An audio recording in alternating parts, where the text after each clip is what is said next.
Carpe Diem es más que una locución latina. No solo es una filosofía, es un estilo de vida. Me ha enseñado a disfrutar la música, el cine, la comida, los amigos, el amor. Carpe Diem se aprende, se vive, se comparte. Aprende uno de tecnología, de ecología, de campamento y cosas muy curiosas que a veces no nos atrevemos a descubrir por nosotros mismos. Te ayuda a descubrir tus debilidades y te ayuda a ser más fuerte, mejor, siempre. Esto no es de uno, es de muchas personas que te ayudan a disfrutar de tu vida al máximo. Esto es Carpe Diem Project.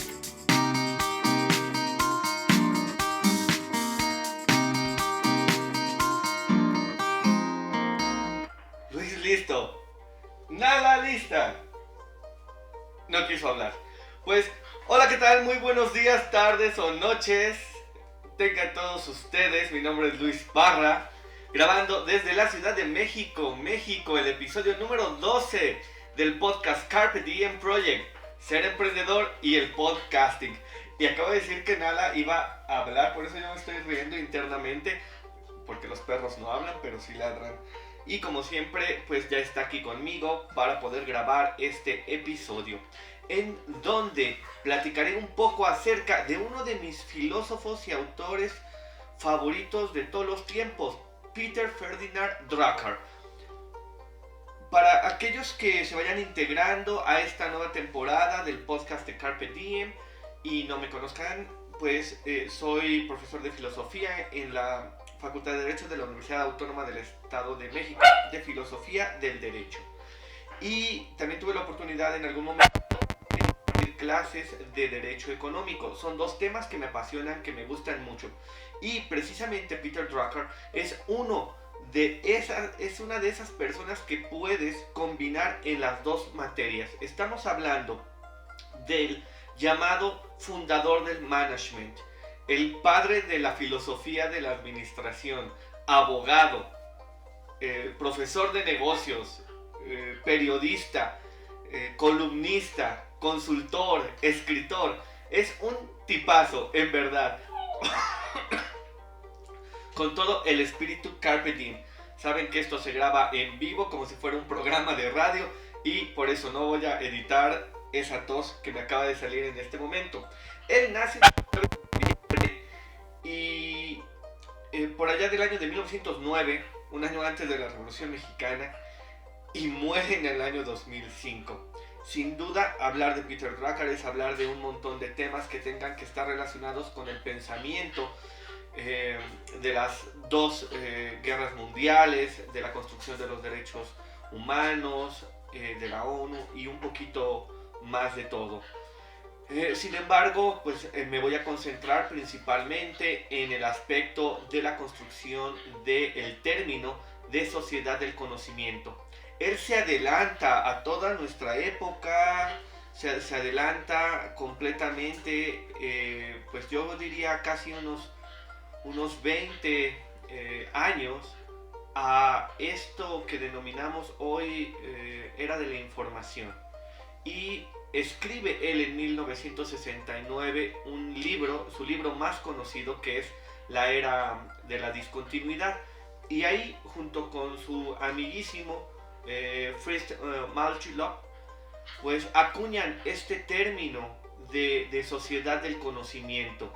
Y precisamente él considera desde esta década de los 70, finales de los 60, que las nuevas tecnologías de la información y la comunicación van a acompañar a la sociedad como si fuéramos ya una simbiosis, y que este impacto iba a tener repercusiones sociales, administrativas, comerciales, económicas, políticas, gubernamentales, un poquito de todo. La verdad es que casi nadie en ese momento podría imaginar lo que Peter Drucker ya escribía y ya discutía en su mente. Es por eso que se ha convertido en uno de los filósofos pilares para que yo pueda seguir aprendiendo un poco de más acerca de la información, de la tecnología, del internet, del podcasting, de la administración. Y es que casualmente esta semana, hablando con el equipo que se acaba de integrar a Carpe Diem Project con la sección de activismo, pues recordé precisamente muchas de las cosas que he leído acerca de Peter Drucker y se las recomendé para que tengamos esta idea de que uno de los peores enemigos del emprendedor en pleno siglo XXI es la planificación. Es más importante hacer que planear. Esta es una de las partes fundamentales que expresaba Peter Drucker en sus libros, en su obra, en su vida. Y él va a ser un personaje también muy polémico. Pero me estoy riendo porque Nala está mordiendo mi pie y voy a tener que sacarla de la habitación, definitivamente. Pero esperemos ya se comporte para que no tengamos que llegar a esos extremos. Y pues continuando con este tema, es que quiero compartirles, y en las notas del podcast van a poder ver ustedes las lecciones que deja Peter Drucker en su vida. Va a ser un personaje, les comentaba, muy polémico. Algunos van a pensar que está bien y otros van a pensar que está mal. Sin embargo, antes de entrar en este tema de las lecciones que él deja al mundo de una manera muy resumida, quiero contarles unas pequeñas frases que él tiene en algunos de sus textos para que podamos entender un poco mejor qué clase de persona era Peter Drucker. Él decía que hacer lo correcto es más importante que hacer las cosas bien. Yo creo fervientemente en esa idea, porque a lo largo del paso de la vida, pues tú te vas enfrentando a la toma de decisiones, y si tomas una decisión que tú consideras correcta más allá de lo que tú quieres, estoy seguro que con el futuro esa decisión te va a ceder más beneficios que pues una cuestión que a lo mejor querías en ese momento pero se vuelve banal después. Hacer lo correcto es más durable que hacer lo que uno quiere. Si quieres algo nuevo, tienes que dejar de hacer algo viejo. Decía también que lo que se mide mejora.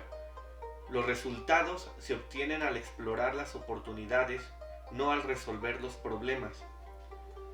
Gran parte de lo que llamamos gestión consiste en hacer que sea difícil para la gente trabajar.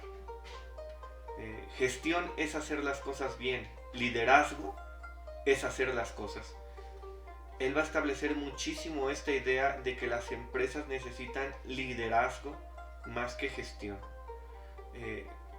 La gente que no se arriesga generalmente comete dos grandes errores por año. Los que sí toman riesgos generalmente cometen dos grandes errores por año. Entonces los riesgos van a ser muy diferentes. Sin embargo, los errores es muy probable que vayan a ser los mismos. Tanto te arriesgues como si no te arriesgaras, ¿ok? Entonces más vale arriesgarse. Esta es una de las frases que más me gusta. La planificación a largo plazo no se ocupa de las decisiones futuras, sino del futuro con las decisiones actuales. Innovar es encontrar nuevos o mejores usos de los recursos de los que ya disponemos. Estas son algunas de las frases de Peter Drucker que podemos ver en 10 lecciones de su pensamiento que deja alrededor del siglo XX. Y bueno, estamos hablando precisamente de una de las personas más influyentes de la historia en cuanto al ámbito de los negocios. Y él pensaba que la clave de un buen negocio, de una buena empresa, radicaba en la idea de descentralizar. La mejor estructura no garantizará los resultados ni el rendimiento, pero la estructura equivocada es una garantía del fracaso. Por eso, en su opinión, descentralizar es fundamental para el crecimiento y el fortalecimiento de las compañías. Creía también que se debían establecer objetivos muy fijos, y para eso creó una guía que evaluaba desempeños y diagnosticaba fallos que aumentaban la productividad tanto de los directivos como de sus equipos. él tenía una frase también muy definida que cuando lo pienso, me acuerdo mucho de Steve Jobs. Decía, el CEO eficiente es aquel que sabe controlar su tiempo, dirigir sus esfuerzos hacia un resultado previamente establecido, construir con todas sus fuerzas, priorizar su trabajo en las pocas áreas y tomar decisiones efectivas. Y creía también en la importancia del autogobierno de las empresas. Drucker consideraba que los trabajadores deben asumir responsabilidades propias de la dirección empresarial en áreas de la estructuración del trabajo, y por eso abogaba por dejar parte de la gestión de las compañías a los propios empleados y equipos de trabajo. Se enfocaba mucho en ver las oportunidades, y por eso donde deben de enfocarse las empresas es donde hay una compañía de éxito. Perdón, esta es una frase de dice, donde hay una compañía de éxito, alguien tomó alguna vez una decisión valiente. Y tenía que repetir esto constantemente, porque las oportunidades llaman, como dice William Shakespeare, una vez, si la tomas bien te irá, y si la dejas ir, jamás volverá. El valor de los recursos humanos. Para Peter Drucker, al igual que Gary Becker, el capital humano va a ser importantísimo. Drucker se consideraba a sí mismo como un ecologista social. Bueno, esto es algo muy importante porque en su momento pues quizá nadie lo tomó en cuenta, pero él nuevamente ya se estaba adelantando muchísimo a su época. Y al hablar también de la sociedad del conocimiento, habló también de los trabajadores del conocimiento. El protagonista de esta nueva sociedad va a ser el trabajador que conoce su trabajo. El conocimiento es poder, ya lo sabemos, y es nuestro principal recurso, es nuestro principal capital. El cliente sabe más que todos nosotros, decía, cuando él estaba dirigiendo alguna empresa. Y para ello enfocaba muchísimos de los esfuerzos para guiar y acompañar a los clientes y que no encontraran ninguna dificultad a la hora de hacer lo que quieren hacer. El poder del cambio de las empresas va a ser fundamental porque, como ya he platicado un poquito antes, pues las empresas van a tener ya una elevación en la estructura de las sociedades y van a ser consideradas una organización humana, social, política. Hoy estamos allegados a muchísimas marcas como Apple, como Google, como Amazon, que representan una filosofía de vida, que representan una organización, una idea, un planteamiento económico, cultural. Y bueno, el liderazgo del que él habla muchísimo, pues tiene que ser tomado con responsabilidad. Tenemos que recordar que él le toca salir de Alemania. Él nace en Austria, pero ya cuando empieza a crecer, se va a estudiar a Alemania, en Frankfurt, donde empieza a trabajar, y ahí es donde explota la Segunda Guerra Mundial y pues se ve obligado a escapar de Alemania por el nazismo, al igual que muchos otros grandes pensadores como Albert Einstein, como Karl Lowenstein. Pues Drucker está en este fantástico club de gente pensadora, innovadora, filósofa, científica, que se refugia en Estados Unidos. Y Drucker pues dedica gran parte de su vida a analizar la idea de liderazgo y sobre todo a diferenciar un auténtico líder de un simple dictador. Decía que solo puede haber autoridad si hay responsabilidad. Pues estos son algunos datos de Peter Drucker, que ha impulsado y ayudado a un montón de emprendedores en esta sociedad del conocimiento a través del internet, que casualmente también nace con el proyecto de ARPANET en 1969, y que pues fue esta conexión de redes entre universidades en Estados Unidos para pues entrar en esta gran conexión del mundo, ¿no? ARPANET ha sido este inicio que culmina a lo mejor culturalmente en el año 2006, cuando la ONU declara el Día Mundial del Internet al 17 de mayo. El Internet hoy es parte de nuestros días. Este Día Mundial del Internet se celebra en varios países de Latinoamérica no se celebra en todo el mundo el 17 de mayo. Y bueno, es imposible ahora imaginarnos sin esta red de redes. Y es un producto de emprendedores. Y a través de ello hemos podido hacer compras en línea, hemos podido ser escuchados en diferentes partes del mundo y escuchar personas y ver personas alrededor del mundo, cómo piensan, qué comen, qué les gusta, qué ven, qué escriben. Y ese es el gran beneficio que tenemos, y hay que pensarlo con responsabilidad y hay que actuar sobre todo con muchísima responsabilidad, porque hoy empezamos a ver un montón de noticias y de información falsa, inventada, sin sustento, que navega por la red con una facilidad tremenda y que impacta en la vida y en el pensamiento de muchísimas personas. Y precisamente es el podcasting una de estas herramientas que nos ayuda a través del audio, que se puede subir a internet, como es este podcast y el de muchísimos otros más podcasters, millones que ya existen en el mundo, que podemos compartir información y datos de cualquier tipo. El día de hoy quiero presentar a un gran compañero de Carpe Diem Project, un emprendedor que acaba de iniciar su podcast, también Josué Aguilar, y su podcast Crear y Conectar.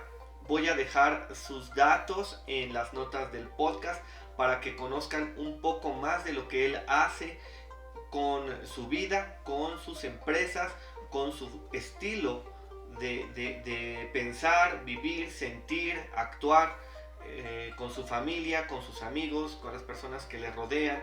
Va a hablar un poco acerca de los proyectos, cómo ha fracasado, cómo ha tenido éxito, cómo ha aprendido, qué le ha servido y qué no. Muchísimas gracias, Josué, por compartirnos estas lecciones de vida, este audio, y estaremos platicándolo un poquito más adelante. Los dejo con Josué Aguilar.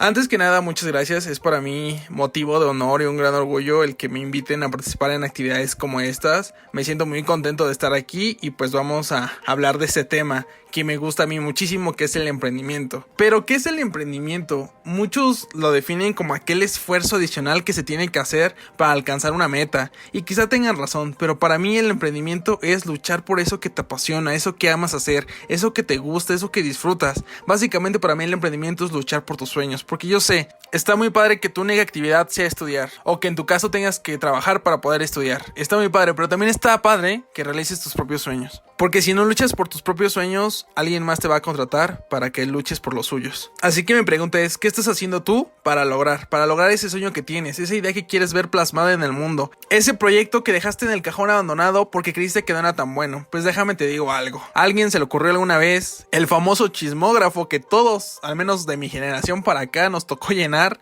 que era una libreta la cual te pasaban en el salón y te decían que cuál era tu nombre, que si tenías novio, que cuántos años tenías, cuáles eran tus gustos musicales, etcétera. Alguien decidió ponerlo en internet, pintarlo de azul y lo llamó Facebook, porque él tuvo una idea. Alguien dijo, yo ya estoy harto de tener que hacer fila a la hora de pedir mi comida, me gustaría que alguien me lo trajera hasta acá, y creó un servicio el cual te lleva tu comida hasta tu casa. Alguien más dijo, yo ya estoy harto que cada vez que se me olvide llevar la película que renté me cobren un sobrecargo de más de 200 pesos, y creó una plataforma de streaming. Otra persona más dijo, yo ya estoy harto de que no sé leer un mapa y me pierdo con mucha facilidad, y creó un servicio con el cual con un par de clics te lleva a cualquier lado, te predice si hay tráfico, cuál va a ser el clima de ese día, entre muchas cosas. Entonces, ¿esto de qué nos habla? De que cualquier idea que tú tengas es posible, no hay imposibles. Y vas a decir, sí, Josué, eso nos lo dicen en todos lados. Pues es que sí es cierto, no hay imposibles. Cualquier idea que tú tengas o proyecto que quieras desarrollar se puede lograr, solo es cuestión de que tú creas en él. Tenemos el caso de una persona históricamente conocida, que fue el caso de Thomas Alva Edison, quien desarrolló el foco y la luz eléctrica.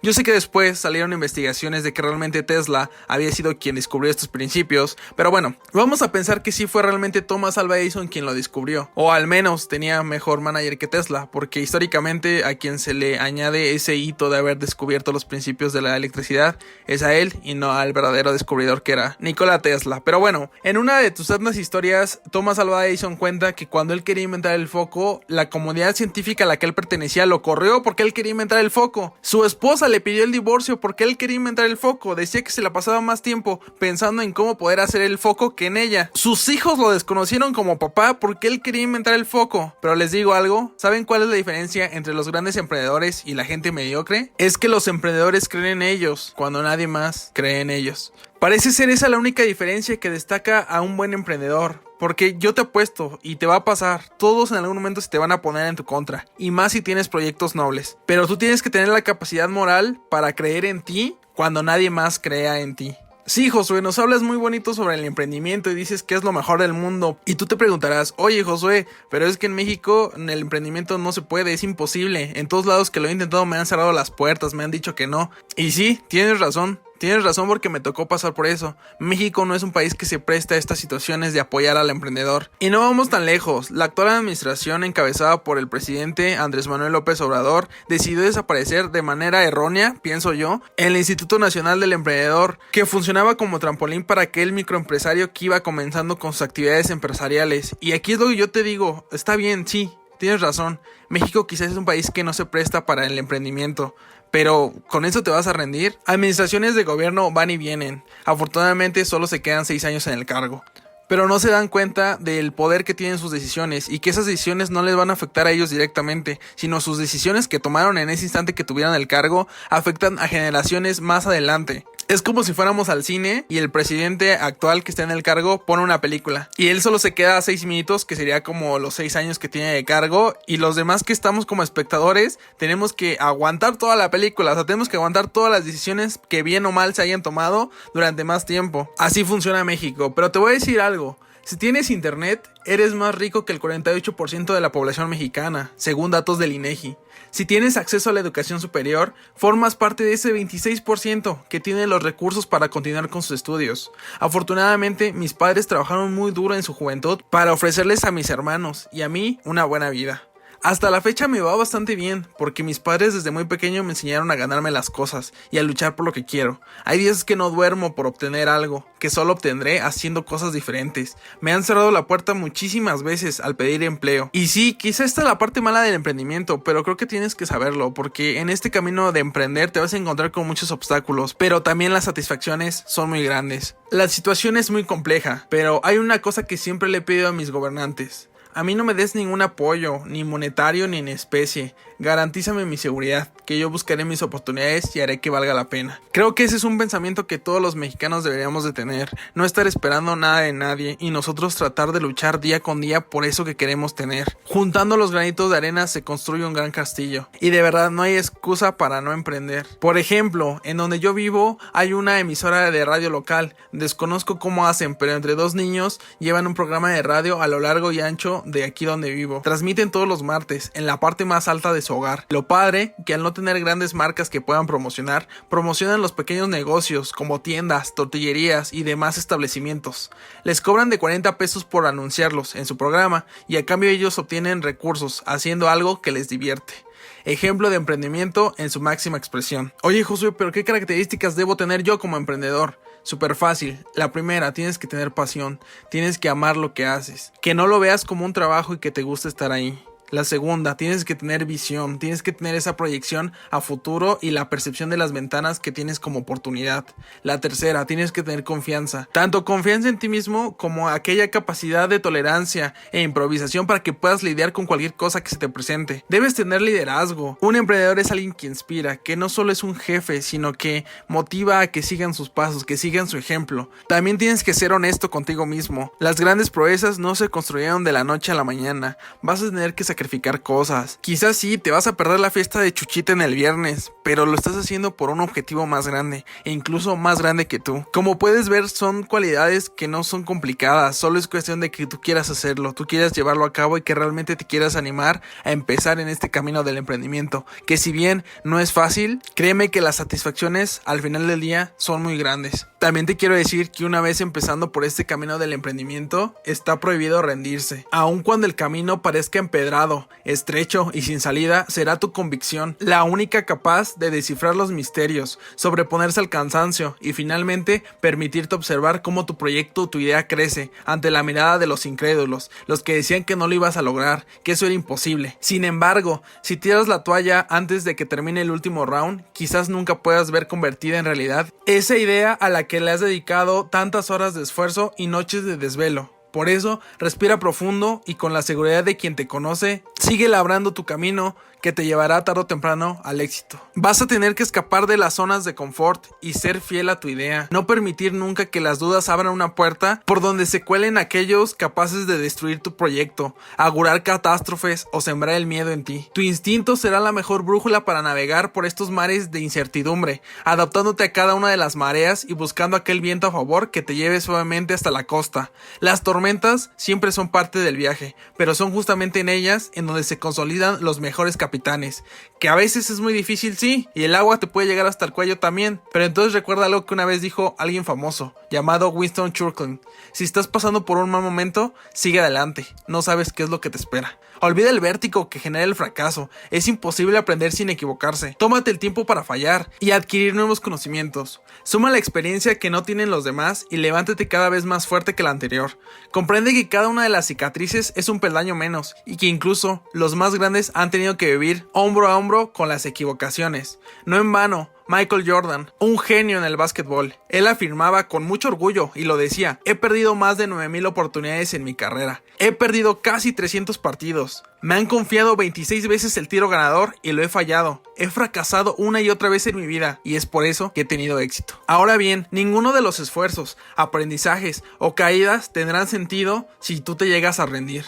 Construir una idea es un proceso que no tiene fin. Si piensas que en algún momento llegará un punto en el que todo estará hecho, entonces prepárate para ver desaparecer tu proyecto en manos de la competencia, de aquellos que ambicionan con comerse el mundo, innovar y dejar sus nombres en las marcas del tiempo. Ser emprendedor no es un juego, tienes que entender que el cambio será tu eterno compañero y la mejor fórmula para mantenerte vivo en un mundo que no se detiene y que se reinventa en cada parpadeo es seguir luchando y que mientras los otros duermen, tú estés trabajando y luchando por ese sueño. Como reflexión final te quiero contar una historia de un chico que se encargaba de darle mantenimiento a los trenes en Estados Unidos. Él, una vez que terminaba su jornada laboral, iba y se compraba un pollo, y eso era de siempre. Cada vez que terminaba su jornada laboral iba y se compraba un pollo. ¿Por qué? Porque para él era un manjar, era algo que le gustaba hacer, era algo para lo que él trabajaba. Entonces un día termina su jornada laboral, va a buscar su pollo y encuentra cerrada la pollería. Entonces empieza a hacer muchos cuestionamientos de: ¿habrá muerto la de los pollos? ¿Ya no habrá pollos? ¿Qué está pasando? Pero lo que hace es tomar una decisión. Va al mercado que tenía cerca y compra todo lo necesario para preparar su pollo. Él no tenía casa propia, él le rentaba una señora del vecindario, entonces le pide permiso para poder preparar su pollo en su horno. Lo prepara, lo deja en el horno y se va a terminar unas cosas que tenía pendientes. Entonces llegan los hijos de esta señora y se comen su pollo. Más tarde regresa el chico: oiga señora, vengo por mi pollo. ¿Qué crees? Que mis hijos se lo comieron, pero te doy $2, vete a comprar tu pollo. Y cerró la puerta a la señora. Él en ese momento le pasó una idea: me voy a hacer millonario. ¿Por qué? Porque él le había costado $1.50 hacer todo su pollo y la señora le había dado $2. Me voy a hacer millonario, dijo. Entonces anotó en su libreta la receta que había él desarrollado y todos los ingredientes que había requerido para realizarlo, y se fue a los negocios de comida que estaban cerca de donde él vivía con el siguiente discurso. Él llegaba y él decía: hola, mi nombre es Juanito, vamos a suponer que se llama Juanito. Hola, mi nombre es Juanito, tengo una receta de pollos que son muy buenos, son excelentes y te quiero proponer un negocio. Yo pongo mi receta, mi creatividad, tú pones todo lo demás y vamos 50-50. Obviamente pues los polleros que ya tenían años trabajando en ese negocio decían: a ver tú, niño, ¿qué me puedes venir a enseñar a mí? Y le decía no. ¿Y saben qué decía este chico? Decía: no se quiso hacer millonario con mi idea. Y seguía. Estuvo por todos los negocios donde él vivía. Eran como 30 negocios. Y todos le decían que no. Después dijo: bueno, aquí no se quieren hacer millonarios con mi idea. Voy a irme a otro estado. Y se fue a todos los estados. Recorrió todos los estados de Estados Unidos. Visitó más de 1,000 pollerías. Y siempre con el mismo discurso: yo pongo mi receta, mi creatividad. Usted pone la distribución. Usted pone los pollos. Usted pone el traslado. Usted pone todo lo demás. Y vamos 50-50. Pero le seguían diciendo que no. Entonces él se desmotivaba porque decía, nadie se quiere hacer millonario con mi idea. Pero entonces llegó a la pollería 1001. Llega, dice su discurso y al momento de que iba a terminar su discurso, se le cae la libreta, donde llevaba anotados la dirección y el teléfono de donde le habían dicho que no querían hacerse millonarios con su idea. Entonces le empieza a revisar el dueño de esta pollería y dice, ¿en serio has recorrido 1000 pollerías y todas te han dicho que no? Le dice, pues sí, nadie se ha querido hacer millonario con mi idea. Le dice, a ver, ven, pasa, vamos a probar tus pollos. Los prueban. Resulta que son súper buenos. Y le dice, ¿tú estarías dispuesto a volver por esas 1000 pollerías que te dijeron que no, pero ya no vendiendo pollos, sino como un negocio de franquicia? Le dice, pues sí. Le dice, entonces somos socios y bienvenido a Kentucky Fried Chicken, por alguien que le gustaban los pollos. Pero ¿qué vio este señor en él? Vio que nunca se rindió, que a pesar de que le decían que no, él seguía intentándolo, que tenía convicción, que le apasionaba realmente el negocio de los pollos, y fue más por eso que decidió hacer negocio con él. Y bueno, hoy en día Kentucky es una de las cadenas de comida más grandes del mundo, por alguien que creyó en su idea. Esas son a grandes rasgos algunas palabras que les puedo compartir de mi camino como emprendedor. La verdad es que es muy difícil, pero las satisfacciones al final son muy buenas. Personalmente pues me he dedicado a crear mi propia empresa, se llama Yo en el Mundo. ¿Y qué es Yo en el Mundo, José? Bueno, Yo en el Mundo es un conglomerado de proyectos con enfoques multidisciplinarios que se integra principalmente por jóvenes de 18 a 29 años de edad y desarrollamos productos y servicios relacionados con internet, con marketing, con generación de contenido, venta de software, dispositivos electrónicos y telecomunicaciones. Lo que hacemos es impulsar el emprendimiento con ayuda de las tecnologías de la información y de la comunicación, así como brindando soluciones integrales también para nuestros clientes en la industria y el comercio a nivel nacional. Personalmente para mí, Yo en el Mundo es como un mini Google, pero de los jóvenes. Y pues esas serían hasta aquí todas las palabras que tengo para compartirles. No sin antes mencionarles una frase que es mi ideal de vida y me gustaría que también ustedes lo tuvieran. Porque creo que si hacemos estas pequeñas cosas y motivamos a más gente, podemos realmente generar un cambio. Ahí les va. Cierro con esta frase que es: sé la persona que te gustaría conocer. Muchas gracias.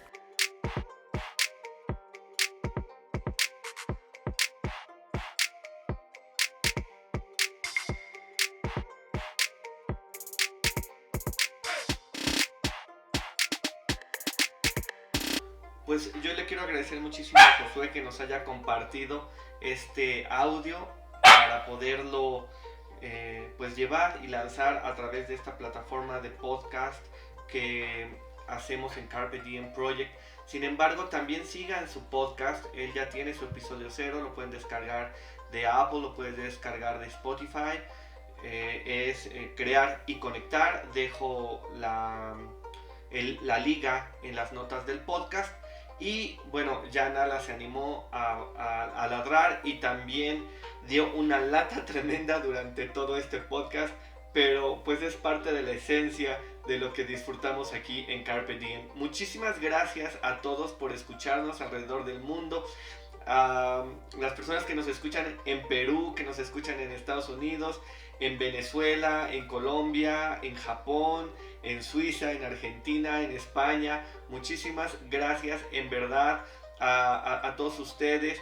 En la semana, y hablando un poco de podcasting, me encontré con un enlace en la plataforma Himalaya de lo que hace muchísimos años era la Confederación Internacional de Podcasters, donde participamos muchísimas personas que hoy pues nos hemos vuelto a encontrar. Jesús Redondo con su podcast Interstate 77, Oscar Carrizo con toda su multiplataforma de podcasting, de tecnologías de creatividad, a José Martínez de Agenda Samaria, y pues ya tenemos también a Freddy Jiménez con 5 minutos, un ride a Disney en 5 minutos.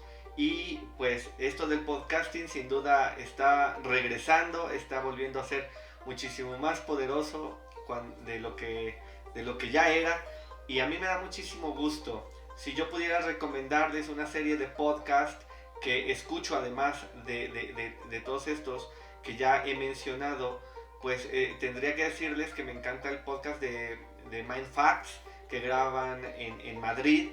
Y actualmente estoy escuchando un podcast que se llama Despertando Podcast, y que te motiva a hacer una reflexión personal para el momento en que te levantas o te despiertas y, y, y pienses en ti, pienses en lo que te gusta, en lo que has hecho, en lo que eres, te pone preguntas relacionadas con tu vida diaria, en tus actividades, en el amor, en tus raíces. Está interesante, en verdad.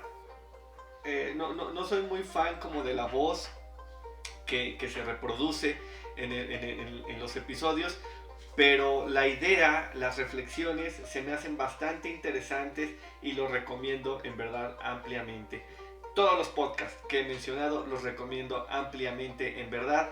Pues muchísimas gracias a todos, espero que pasen una excelente semana y pues estén muy pendientes en las redes de Carpe Diem porque vamos a generar nuevas secciones con causa, con ayuda, con activismo, porque muchas de las personas que hemos coincidido pues tenemos ese feeling, esa necesidad, ese yo interior de decir pues es momento de ayudar un poco más a los que necesitan y a lo que nos necesita. Necesitamos ser mejores personas para proteger el ambiente, a los animales, a los que nos rodean, a nosotros mismos, en esta situación tan complicada que pasamos en esta época.